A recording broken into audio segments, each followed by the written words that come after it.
But Hey. you could probably get more. Welcome to the Spark of Madness podcast. Hey, we're back. We're live. Guys, we're live this time. Yeah. Remember? Oh, yeah. Yeah. So I hope this music stops soon. yeah, we're talking about corn. Corn. Yeah. Yeah. You're talking about vegetation over there. Yeah, vegetation. Corn. Yeah. Smooth entrance. I love it. This is No one Spark of heard Madness us. podcast. I'm Matt Krager, joined by Aaron over at the controls. Hey, how you doing? And Ben. Sorry, let me do the whoop. Ben can transition. Okay. Yeah, there. Meanwhile, on the other end of the couch. Behind a pole. Jeez. Sorry, I Can you tried get to a long fix enough that. mic stand? That's good. And can adjust that. joined for our return to live is Wesley. Welcome back, Wesley. Thank you. Hey, Aaron's already moving things. Yeah. So this week Focus, we are focus. There you go. Perfectionist. we are going to do kind of a random selection that kind of works in tandem with an old episode. One of my favorite episodes we ever did best Batman? was our best Batman episode. I like which that was, one. I think the definition That's like of the first year. a deep dive. That was the first year, wasn't it? Something like was. that. Maybe second or first. Watch them all. Having trouble? Can't keep it up. I'll fix it. It's all right. It's fine. It'll work. So this week, before we kick off our Septubi slate of movies, we're gonna do Batman: Mask of the Phantasm because it either just hit Netflix or has been on Netflix for a while. How do you pronounce it again? Phantasm, Batman, Mask of the Phantasm. Mask. That's what I just said. I say Mask of the Phantasm. Phantasm. It's different. Fantastic. I say Phantasm. Phantasm. That's I think I say it weird. Yes. I think I do. Mask of the Phantasm. I think I like your Phantasm. emphasis better. Phantasm. You're putting emphasis on ass. Mask of That's the weird. ass, Ass man. ass fan. Tonight's going to be a wonderful Phantasm. Batman. 11:30. I think we still You got say it. it like do we antacid. still got it? Batman, Mask of the Antacid. We're like orgasm. Yeah. Wait. Oh, this is a kid's show. What are you doing? Is No, it a I kid's show? clearly marked it as not for I'm pretty kids. sure I've said every episode's explicit. All right. All right. Alka-Seltzer, Mask of the Antacid. There we go. So I really want to dig into this movie, and I think this movie also has added relevance given all of the DC stuff that it has all kind of been, all the trailers that were released all at the same time. All that stuff you were bent out of shape about. That's right. Oh, yeah. We'll talk about it at the end. We'll talk about it at the end. But let's start with this movie, which came out in 1993. I was 5 years old. Aaron, Me too. Aaron, while we kind of kick things off, do you mind pulling up I was the 9, I plots think. and summary, the Google one? Yes, We I can will read do it. that. I was prepared for that. Just Um, keep talking while I'm born prepared it. for that. Molded by it. Did you guys see this when it initially came out in 1993? I saw it on VHS. Yeah, VHS. Yeah. Okay. A year later, probably. 2 years Okay. later. Yeah. I didn't realize Of it had a course. theatrical release. Abe Vigoda's in this movie. He is. All right. Yeah, I knew that was him. He's the voice of Shao. Yeah. He sounded a little bit like Burl Ives. This is a very long plot synopsis. Somebody really worked hard on this. But there's some good references to The Godfather in it too. So it worked. Are we working with Bane tonight? Yeah. You can make me say whatever on this mask. That's true. I could make you say things like, Do it again. Do it again. okay. Here we go. All right. Here's the At least we know the keyboard still Here's works. the Google Play. This is 76 minute long movie. Kind of short. In this stylish animated film, Batman battles a dangerous new foe who is trying to frame the Dark Knight for the murder of a crime lord and who is mysteriously linked to Bruce Wayne's former girlfriend. That's deep, man. That is kind of that does not do justice to the levels this I don't movie know. goes I to. mean, it covers everything. There's a lot of. Andrea. Hey, that's a good Kevin Conroy. That's pretty good. I thought you were going for Stacy Alfred. Keach. Do you want to start? Do you want to I do am this the knight. episode where we kind of all go around? Batman. Ben, What's that? you proposed last time that we start off the episode for when we did the Vast of Night last time that we all kind of give our initial take and then we'll Yeah, build go ahead. from there. You go first, Matt. Me? Yeah. Okay. Sure.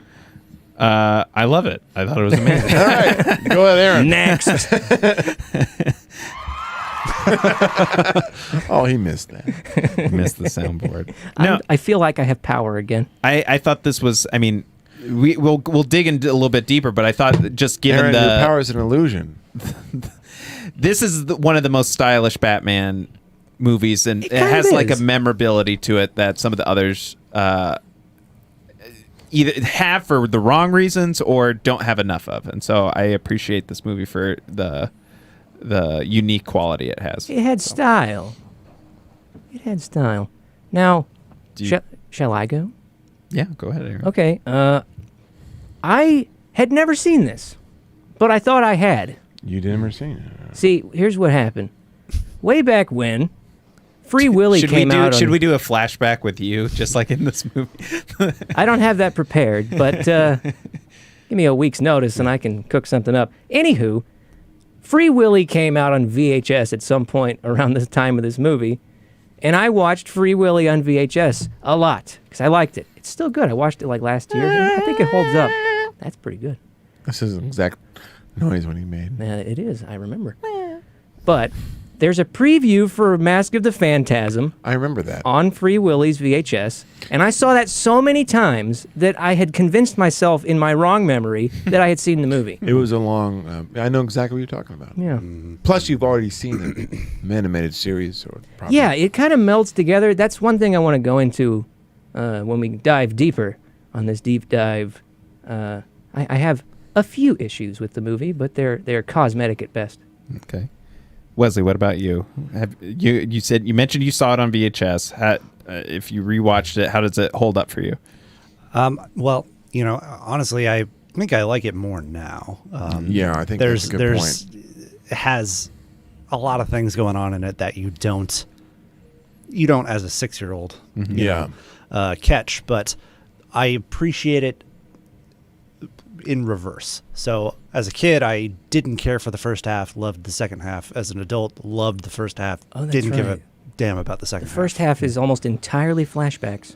Yeah. Well, it's entirely relationship drama and all sorts of relationship I drama. wish Batman would throw some batarangs. Andrea. Right, and then the end, or the second half is Batman the Animated Series action scenes, and I just sort of glossed over and was like, I don't care. So it was still compelling. It's still good, but there were moments where I was like, okay, I can do something else and still get what's happening without having to watch every single thing. Wasn't this story adapted from one of the comics? Yes. Okay. It is? I did not know that. Yeah. It was like year 2 or something. Year 1. Year 1? This is adapted from year 1. There's some I think famous- Miller's year 1. Yeah. I've read that. No, I This don't like doesn't it feel now. at all. No, there's some year 1 stuff in it. Elements. Like when when he wears a ski mask and stuff. Yeah. Are you done? Well, I wanted to make sure I didn't. I've got the conch. I loved it. I definitely have critiques. It opened up my eyes. I got the conch. I have critiques, but they don't affect my love for it. And I would say it's not a nostalgic love because I don't love the things I loved about it as a kid. That's a good point because I actually had this same. Are you going to do your critiques now? Or No. Going to. I actually had the same. Like his viewpoint's almost similar as mine. Mm-hmm. Whereas a kid, that's all right, whatever. It's good. And and as an adult, I love it better. Yeah. And I loved movie scores back, all my whole childhood. Since ever. Really? I didn't know that about you. Yeah, because my cousin Joseph, he got me into it. But I remember him bringing the Mask of the Phantasm score, and I thought, oh, this is really good. And I really liked it, especially the opening because Shirley Walker was the composer, and I was such a big Danny Elfman score lover of the Batman that I liked it, but I was like, it's good, It's good. yeah. But I always thought I wish they would have used the Danny Elfman one. Now as an adult, I'm so glad they never did, because this is probably up there with the Danny Elfman score as one of the and all the Batman scores are awesome. It's comparable, if not competition. It's Who did different. the Schumacher ones? Thomas Newman? I think so. Yeah, the Mr. Freeze theme is amazing. Man, we know our stuff tonight. But I want to go. I want to talk about Shirley Walker, and we can all talk about. I mean, this. yeah, I texted you guys earlier today that I feel like the music is the MVP of the whole thing. So I'm with you I there. think the whole thing's amazing. Yeah. But Shirley Walker was one of the few female composers, and in a really male-dominated field. So powerful, so strong. Finally. But she was amazing. And so she was the conductor for the original Batman, Tim Burton Batman, because Danny Elfman didn't. He was too big for his britches? He didn't know how to conduct. Oh. Yeah. How hard is it to wave your arms? Yeah. There's some things, but I'm joking. There's elements, and they used, originally the Batman animated series used the Danny Elfman score as the main theme, but then they totally switched to that score. And she also worked on a lot of other stuff with Danny Elfman too. But this was one of the best Batman themes. That opening fanfare is amazing with the choir and everything. Yeah, and it's like this. So the Danny Elfman Batman score is disturbed. You know what I mean? Like especially not the march, but the original way. It's got a kook to it. Like a mystery, disturbed person, mystery to it. Whereas her score has anguish and pain. You mean? And just that raw, kind of like the Conan and RoboCop theme, that anguish and rawness of the pain. You mean of it, but still like mystery too. And she even says there's a recording of her playing the theme, and she has two different ways. So it's like a question at the end. She goes, this theme has a question and an answer, and there's two different answers, and she plays them slightly different chords. And it's really good how she talks about it. You mean? And that's what's so beautiful about good movie themes. But I will not. I would not occupy the mic, and I will let someone else have it. It's funny that you bring up her theme and the Elfman stuff. When I was younger and not so into scores as you it was easy for me to confuse this and the Elfman one, because I don't think they sound the same, but they sound like they come from the same source, but in a different voice. They're different. They're the same universe, and I think because they're able to evoke each other. Yeah, and I think because she knows the Elfman score very well. I mean, heck, she waved her arms to it. Yeah, I mean, it definitely seems like they wanted to keep that. It seems like she was trying to not recreate the Elfman, but to extend it. Yeah. What is nice, who we have to thank for this, is Steven Spielberg, because I watched recently, a couple weeks ago, the making of the animated series. And what a great happy accident this was. They put a lot of money into this animation, and they went to him, and he insists that they, because he produced all this stuff, along with the Animaniacs and Tiny Toons, all this shit. He insisted that they use a real orchestra, and this is one of the first few cartoons that actually had a real orchestra for a TV series, and they scored every episode. Wow, it's crazy. And it's all her. They didn't use packaged recordings for episodes. No, and her Joker theme, all her other stuff that she does in there, like, it's amazing. That's the only Joker theme you know. You mean da da da da da da da da da, and it's such a good catchy theme, but it's also like done in so many different. There's so much. She's a brilliant composer, and it's sad because I read that she didn't get, when she passed away. I think she's passed away of a stroke. Complications of a stroke a year after her cause she'd be making so many more stuff. She'd probably do the score for Wonder Woman and all this stuff, but she was not recognized for the Academy Awards. Really? Which is ridiculous. That's a snub. That is a snub. You know what I mean? Well, I think the other component to why the music is so good is that it complements the scale that they go, like it goes so well with the story they ended up telling. You mentioned the anguish, and for me, I feel like the strongest part of the whole movie was the emotional component they were able to get with the flashbacks, and then how that got woven in, and how they almost retell the origin story, but they sidestep it just well enough. This is before Batman Begins. Yeah, you can see some exactly borrowing. Well, and all the scene where he goes, and so now he's met in one of the flashbacks he's met Andrea and is falling in love with her, and he goes and is pouring down rain, and he's talking to the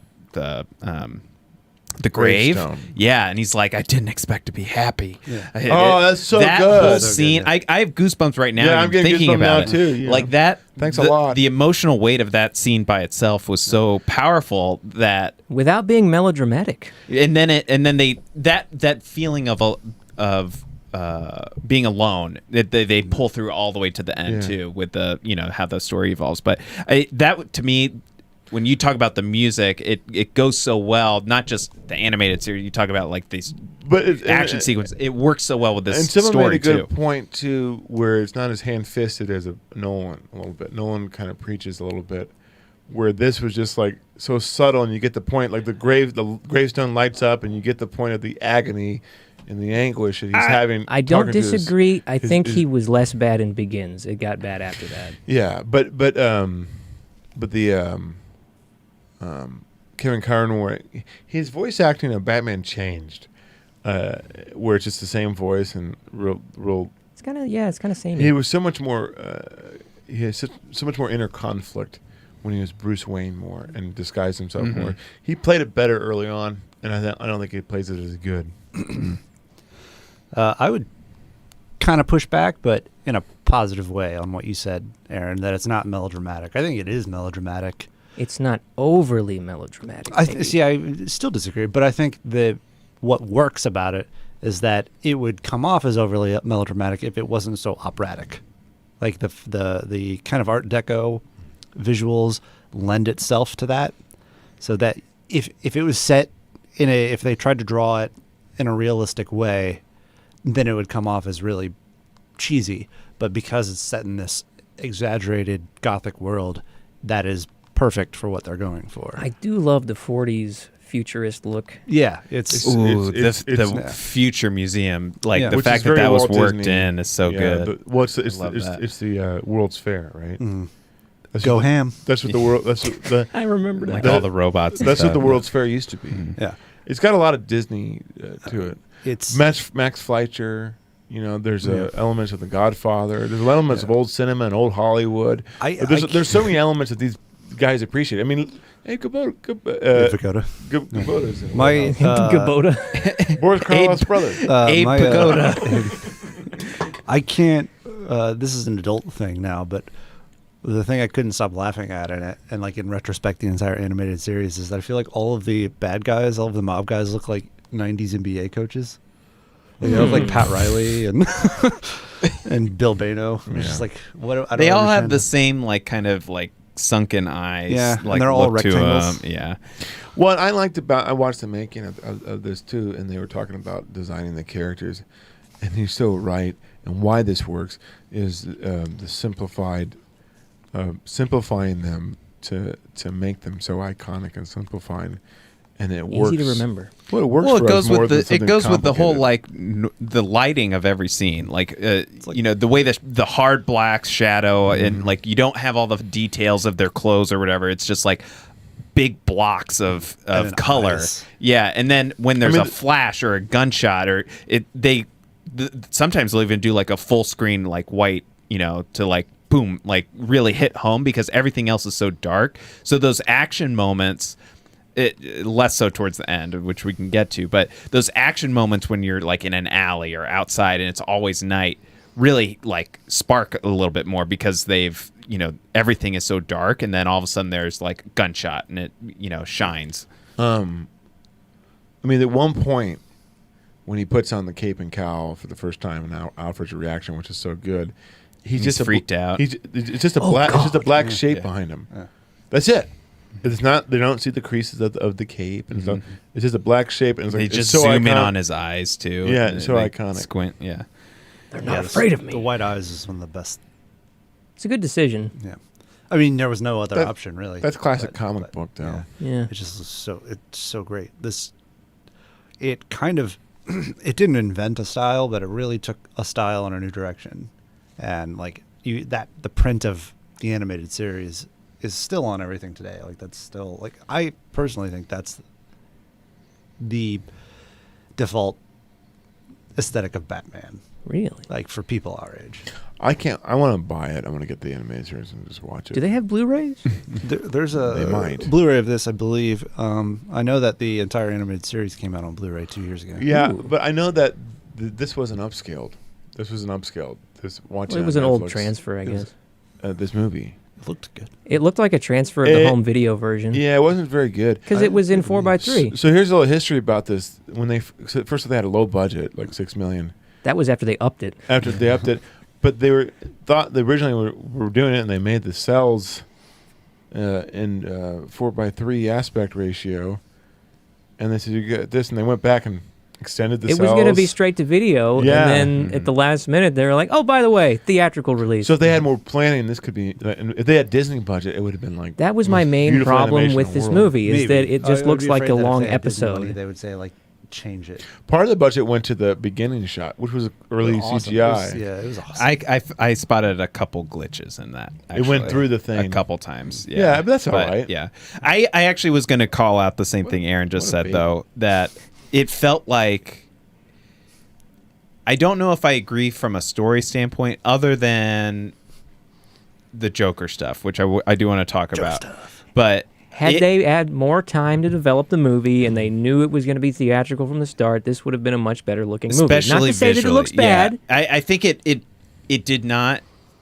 I don't know. It's not it felt theater like, grade. Exactly. Yeah, It's and an I. extension of the cartoon. The Yeah, series, It's yeah. it's the show, but longer. But it's good and that's animation, okay. and it's good. No, it was good for sure. Definitely good. But I want to see what it could have looked like. Yeah. And they marketed terribly too. I mean, the Free Willy, that's all I knew it from. I mean, I think that just going back before we kind of talk more about the critiques too, I think the Andrea character, the Phantom character, the all of the motivations and reasonings behind it now, they kind of fast forward the like turn of like, oh yeah, my dad is dead, and this is the reason. Like that switch kind of is very quick, but I very much liked the relationship they built in the back. Known as Phantasm. I very much liked her character and liked the I was surprised as a kid when I found it to be her. She basically is the anti-Batman. Yeah. Although you see the similarities between them, but then you see where they diverge. Yeah, they Yeah. have a I we're not like so that. different, you and I. Sort Yeah. of thing. So yeah, like, but the one common thing which is interesting is she didn't have an Alfred. Yeah. And maybe if no Alfred, he would have No, gone Jiminy that Cricket. route. Yeah. You mean, but in that last line, like I've always been worried that you go off the deep end. But in in doing never so, did. they're alone. Beautiful. That's what it's also is so interesting is that they cannot. They're almost like magnets or something that repel each other, even though they They're the same pole. This Exactly, is definitely done by people who understand the character and understand the source Yeah. material very well. You know, I didn't call that she would that Andrea would be the Phantasm. That caught me by surprise, Yeah. and I felt like an idiot because they showed her doing karate stuff in the beginning, and I was like, "Oh, that's neat. Whatever." Did they ever really? I didn't know. Stacy Keach. I was hoping to be surprised, and I was. Did they ever explain like the goop that he found No. and the chemical? They just had him do disappeared. detective work It on just it for is 2 like minutes. teleporting She's just a ninja. clouds or whatever. How, yeah, Well, how it's the did same she thing do that it? he does. He's done it before. Yeah, but it was like he was like, I don't understand. And she's Just like, "Well, you do." once. I want to see Batman like disappear on somebody and be behind a tree Yeah, really yeah. close. But I just want that one time. He's running away and trips on something and like, Oh! I like the You saw shot that she nothing? turns the light. Alfred! She turns the light on. He's right there, yeah, that was. and a she good knew scene. it was Yeah. him. And like Yeah. even like in his reaction that she realizes it's him as Bruce Wayne. Like, good animation. Yeah. No eyes. Just it's like, he just she knows. Damn it. Oh, Well, whoa, whoa! and You that- you cursed. This is a kid. This And- is a 16 and up show. And her being emotional after they left because like that was like wow, like to think about that blocking of how like she was real mean to him because they still love each other. You mean and this and her being emotional at the end was like that. I mean, wow, this is very heavy stuff. So, Aaron and even Wesley, you kind of alluded to Wesley more. The second half of the movie, you were less interested in. Aaron, you mentioned you had your own critiques. What I guess didn't work as well for Oh this no, movie. my critique was cosmetic purely. I enjoyed the movie straight through, actually. I was kind of iffy when they started retelling the Batman origin story, but they didn't do it all the way, so I was happy. Yeah. Yeah. That's it. I'm conflicted a little bit with the inclusion of Joker at all. That's a bit of Correct marketing. me if I'm wrong, but that was a thing where they came to them and said, you have to put him in there That's somewhere. what it sounded like.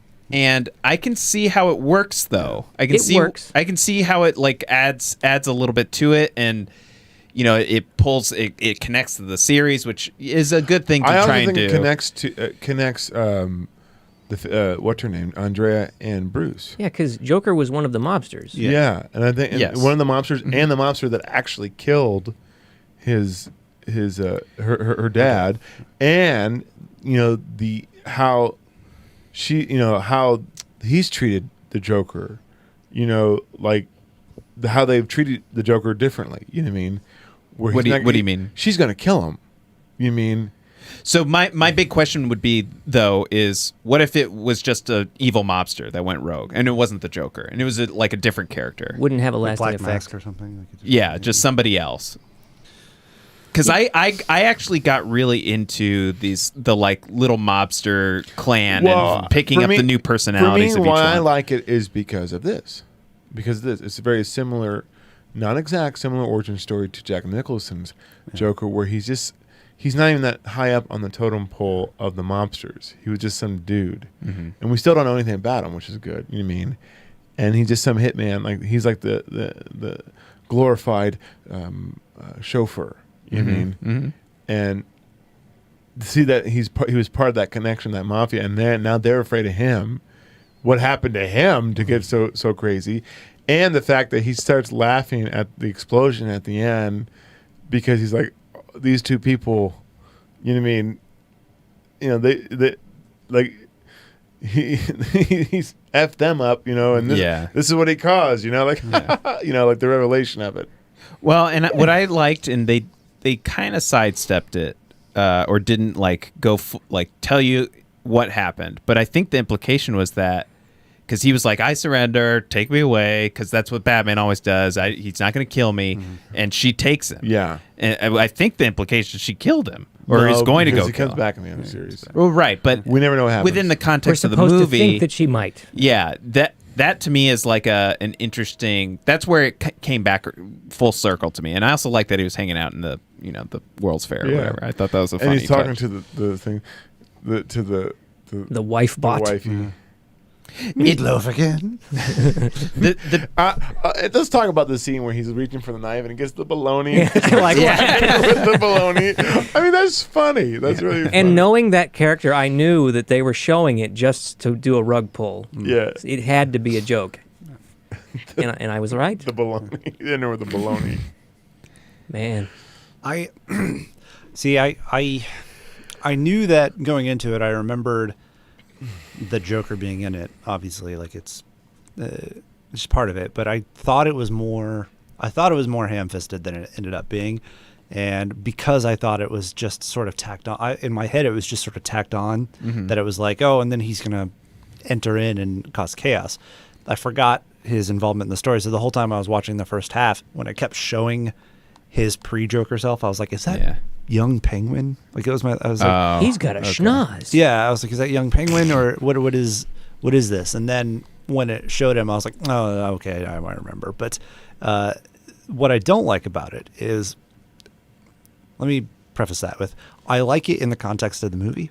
I like how he fits into it. I don't like that origin for him. You know what I mean? As far as the series goes. Like I like the... I don't know. They really don't explain his origin. They knew that he has mafia ties. That's what I mean. They still kept it a mystery, which is what in the comic books we don't really know. We don't really know, yeah, and that's what we always assume that the movie is the reason. But he prefers multiple choice. To me, I had less Killing Joke. I had less an issue with even just including the Joker as a character in it.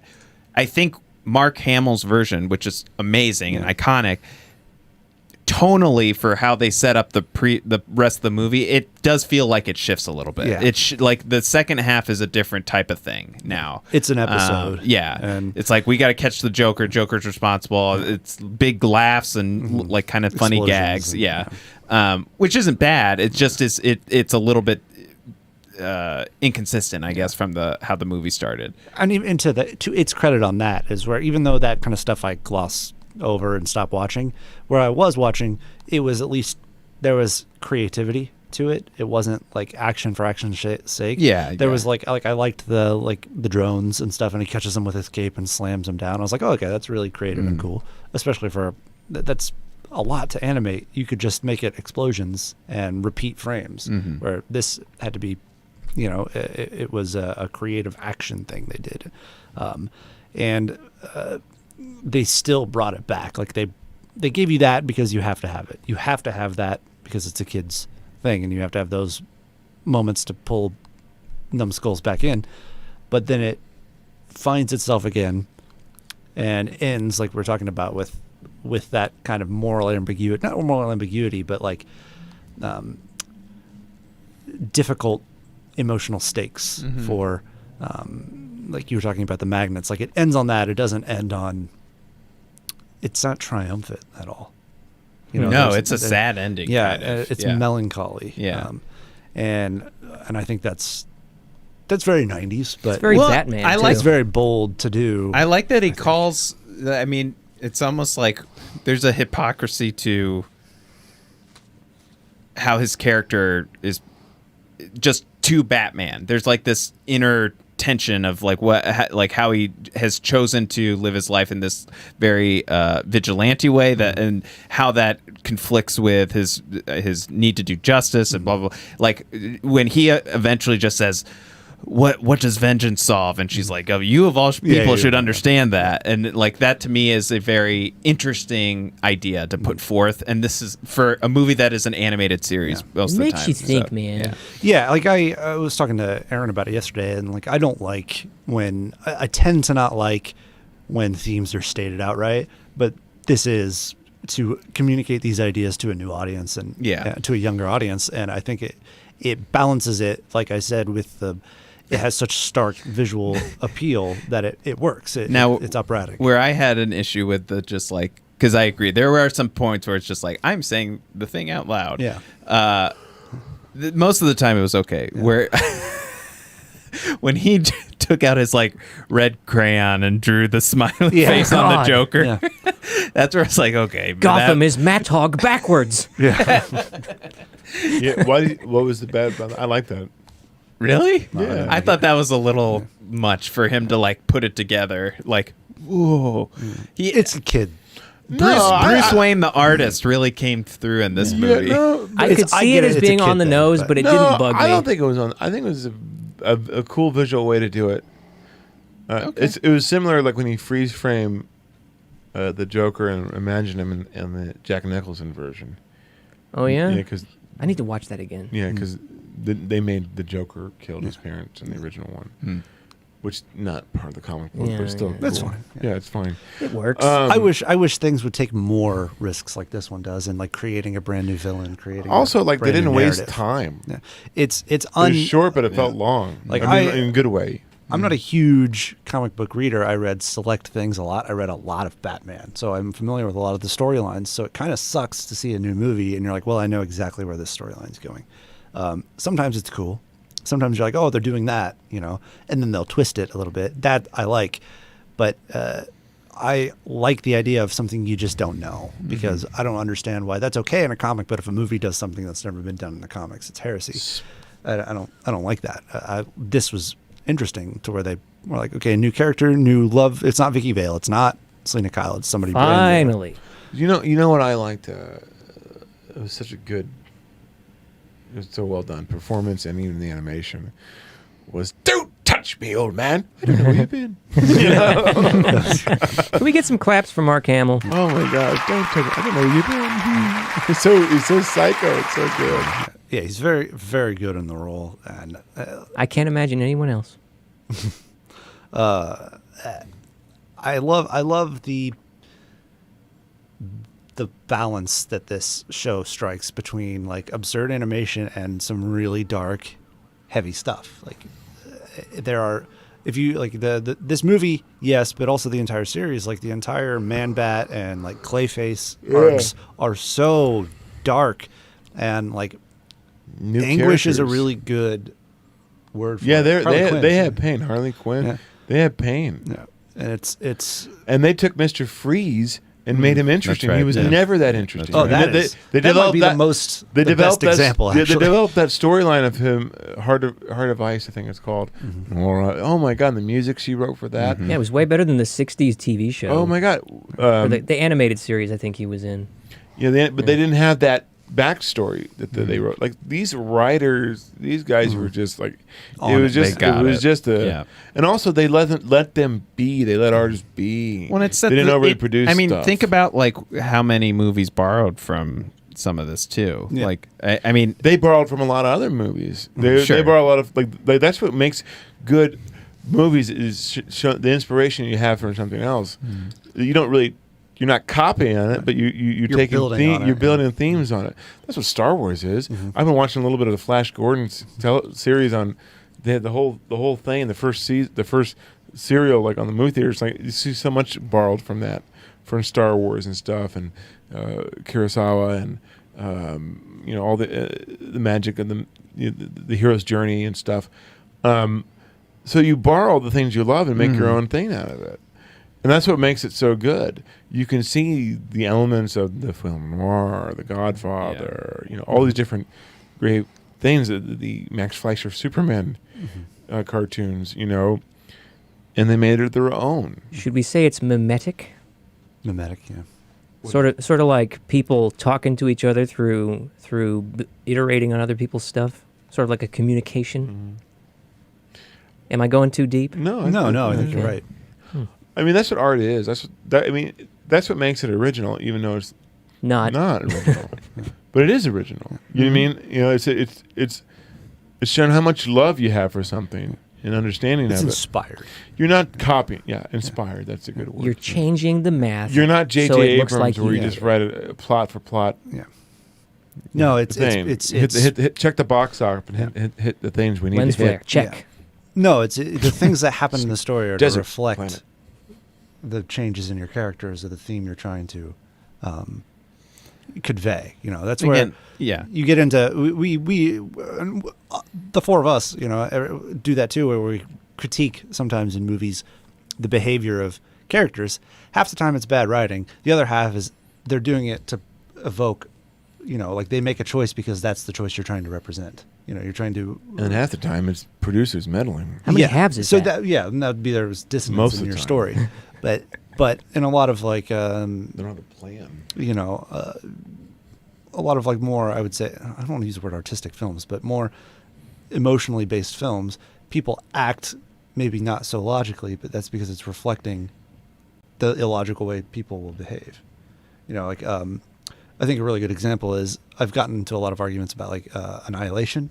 And it's like, why did this person make that choice? I was like, well, the choice they're making. You should go watch our episode on that. Apparently, yeah. Wasn't Is- Wesley on that show? Yes, he Yeah, it was. was. I love that movie. Yeah. But they make weird choices, but that's what the choices are, to reflect those characteristics of their character. It's realistic to be dumb. No, it's not about realism. It's the opposite of realism. I know. It's like, why would that person do something that ultimately results in their death? And it's like, well, their character's suicidal. It's a good point, but also I think that's an argument for another time. I think you take it out of the movie sometime if the character doesn't make rational choices, what the character makes. You're arguing that that's the rational choice of what that character makes. I'm arguing that's not the rational choice. I think I think the point is they're irrational. it comes to taste on those kind of moments. It depends on whether or not it pulls you into the movie and makes you ask questions and want to know more. Or it's to the artists trying to make a point.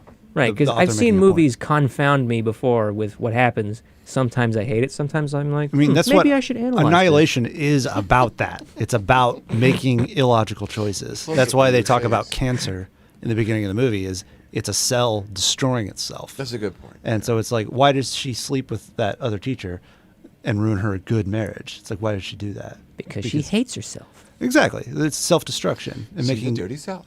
poor choices. And that's what that particular movie's about. But movies like this, it's like, what, you could watch this and say, well, like, they could be happy together. Why not just do it? And it's like, that's the point. Like, Yeah. they're compulsively drawn to this damage, and it's ruined their chance at happiness. I think that's It's also a metaphor for like melancholy. relationships, to like just love. And you know what's funny?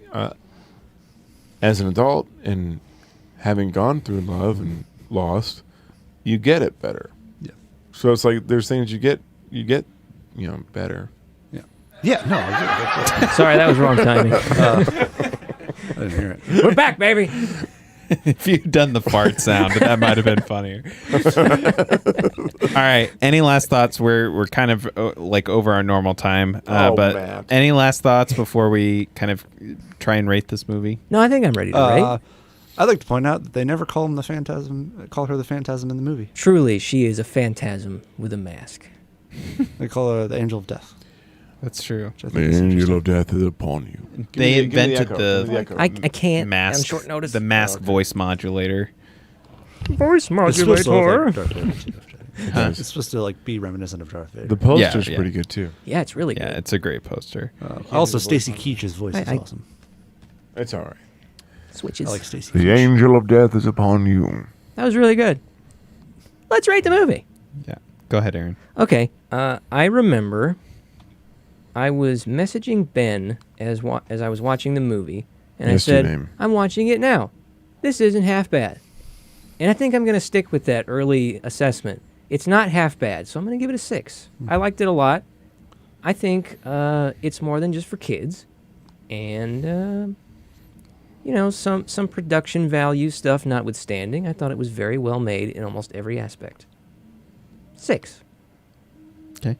Wait. I watched this movie. It was about Batman. You've missed your board. I missed it so much. Where's LeVar Burton when you need him? I'll go. I'll give it a 9 because I appreciate it more as an adult, but mostly because Shirley Walker's score is amazing. Yeah, she gets most of the Amazing. kudos here. And I don't know if I like the Danny Elfman score or this one the most, but I don't know. She's on another You level. can have both. That's true. Both. They're both so good. I mean, all the Batman scores are so good. Even the Adam West one, That's a good one. It's It's a product pretty of its great. time. Pretty you great. mean? Yeah, so they It go, really is. they go with They've their all product, become yeah. the product of their time. Yeah. You know. Why don't I go next, and then Wesley, you can bring us home as our guest. I was between a 7 or an 8, actually. I ultimately landed. I think it's like a 78. 78. A 78? Out of 10? 100. Yeah, out of 10. Yeah, 78 out of 10. To the point. Would recommend. I agree. Everything we just talked about. I think the story is one of those that kind of surprised me because I've seen it before when I was younger too, and I feel like this will stick with me now as an adult. Just all the themes that come from it. Again, the music was amazing. We've already talked a little bit about. The other thing I would say about the Joker's inclusion is that it takes on a predictability to it. Like he stops the Joker. Like I know kind of how that is going to get resolved, but they added some things towards the end that made it still a worthwhile kind of payoff. So, but yeah, I think it was very good and one of the better animated, especially TV adaptations, but better animated movies. So, Yes. Wesley, bring us home. I would give it, I guess, an 8.5 out of 10. Integers, please. I would give it an 85 out of 100. Gotcha. You snake. So what I think I admire about it most is it avoided the common, I think, pitfall of, especially turning TV shows or turning smaller properties into bigger, into a movie, turning a TV show into a movie, is the reflexive thing to do, I think, is go bigger. Mm-hmm. And this went deeper. And so it told a more personal story and used that to make it feel like a movie. Because you don't want it to just feel like an episode of the TV show put on the movie screen. It feels like a movie. What's nice about it is everything starts with the script, obviously. But they didn't have too many characters. They didn't have too many characters. They the got rid city of, wasn't at stake. The world wasn't at stake. No, the world wasn't this and like, impersonal You, thing. And you also, get like, a lot more Bruce Wayne in it too. You get more Bruce than- Wayne and his problems, and like even Alfred and Commissioner Gordon they didn't have Robin in this one. You know what I mean? Like, so they just really focused. Yeah. They focused the story. Yeah, Commissioner Gordon had, I think, one line, and it was like, "Batman wouldn't kill anybody. Shut up." And then he walks that's away. but that's not what the story's about. It's not about him. They're not trying to stuff so much crap. Like it's like the Tim Burton verse. Why the first Batman is so good is because it only had the Joker as the villain. Yeah. They didn't keep adding more things. But no, I Until the agree. second I movie. think that's a great call out that they dove deeper. Yeah, they That's went this deeper whole instead of episode. going bigger and making it impersonal. And then also and with everything, like they brought in what's his name, Arthur Reeves, Yeah, Hart Bachner's character. Yeah. They didn't make him. He was 3-dimensional. It was like they made you think that he was going to be this like scumbag, but then he's not. He's just self-motivated, sure, but he wasn't like, I'm going to take Batman down. He was like, oh, that's not Batman. My bad. He was like, I thought it was. Yeah. And I liked that. It was Yeah, very much like him in Die Hard. I liked the kind of the inclusion that all these people keep thinking Batman did all these violent things, and they keep accidentally catching him at the scene when she just ran away, and I liked all of that, and to the point that then came around to his character that you're referring to, where this individual thinks it's Batman the whole time. Then we get that scene where he's surprised, and even the mobsters I thought were interesting because typically in things like this, they don't exist unless they're on screen. You know what I mean? Like their story stops and then they affect your main players, but they didn't. They had this like, hey, I'm really afraid that Batman's going to kill me, and that He never did that before. yeah, exactly. And so there's like all of the threads you can follow, even though they're not on screen. You can think of like what brought them to this point. Okay, it was, here's how they got here, and why are they afraid? And they're like, oh, that leads the reason they're afraid of Batman coming after them. They all know, we don't know, and then we find out at the end it's because they offed her dad finally. You know, and I think it's just well done. It's just thought out, and it's not spectacle. There's a little bit of spectacle in it, but The miniature city fight was kind of cool. it's cool. Yeah. Oh yeah, I forgot about that. That was awesome. Yeah, it was a nice little set piece. But it's not. They're not really destroying Gotham like in his, It was Batwing or whatever. metaphorical. Just because you can, like it just there's a heart to it, and they focus on that. It's like, what if we took this thing that could have been an episode and really dove into But it? things can feel big if you focus in. That's what I'm They're not- saying. It exactly, feels big. exactly. It's I'm not just- bigness for bigness' sake. Yeah, I mean, here's a good example, and then I won't linger on this.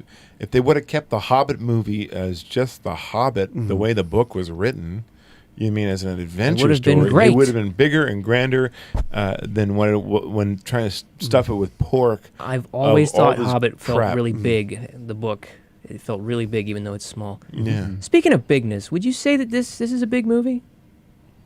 No, I'd say it's a deep movie. Well, I was going to play the For You sound effect, but thanks for ruining it. Sorry, I didn't understand. you know what? I think it's a big movie. For you. Thank you. You're right. I think it's Batman. Come I on. think sometimes producers Maybe a little. mistake like big in scope for impact. yeah, And like yeah. a small story can have a huge impact. And it did. I will remember it. So before we go, next week Wait, did Ben give a rating? Yeah, I did give it a 9. We Okay, gave it a 9. I was paying attention. A 90 Next week we're gonna officially kick off our football. Septubi, Sepp Tubi. a month of all Tubi releases, and we have the whole schedule. And there's a It's dynamite. bunch of heavy hitters I would on say Tubi. it's septubular. Hey, This whole time I was thinking, We need to like surfing. Septubular. Yeah. say septubular again. Septubular. There we go. Septubular. Tubular. Next week, Septubi. I kind of want to adjust it a little bit and do Akira next week. You want to do Akira? Akira, yeah, because we just did an animated movie.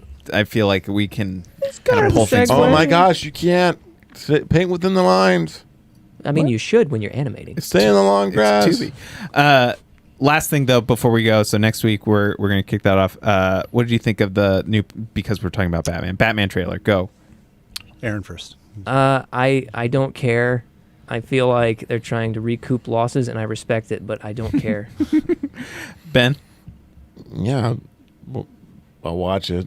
Okay. Yeah, I don't really. I Wesley, loved go. it. It's Loved probably not it. going to save the movie, but I Loved want to see what Zack Snyder's vision was. Yeah. No. The Batman. Batman trailer. Oh, that Oh, one. That that- one sucked. Oh God, no, that looks terrible. Oh, I thought we were I talking love about that. Justice League. I thought about Justice League. That looks terrible. You guys are drunk. I Emo love it. Batman. I don't think it looked emo He's at not- all. It looked like Seven. Like Just because he had the eye makeup on, like every other Batman does. Which I'm going to tell you. He what, did have the Tobey Maguire, like, Spider-Man 3 I hair. don't like He the did need to costume. He's At too one little. point, yeah. I don't like Yeah, the and we costume. watched that video of him falling off the motorcycle. That was really funny. Yeah, it's funny. funny. I forgot about that. But Wesley, you liked it. love You it. loved the Yep. trailer. It looks like a Okay. Fincher movie. Yeah. I love Matt Reeves. I love every movie he's ever made. I do like Matt Reeves stuff. I so. love Let I Me don't In. know. I love both. I just don't like Planet- his costume. It's just like he looks There's like a another one. rebel without a cause. There's another one coming. That's I the like first it one. up And it gets until the destroyed. head.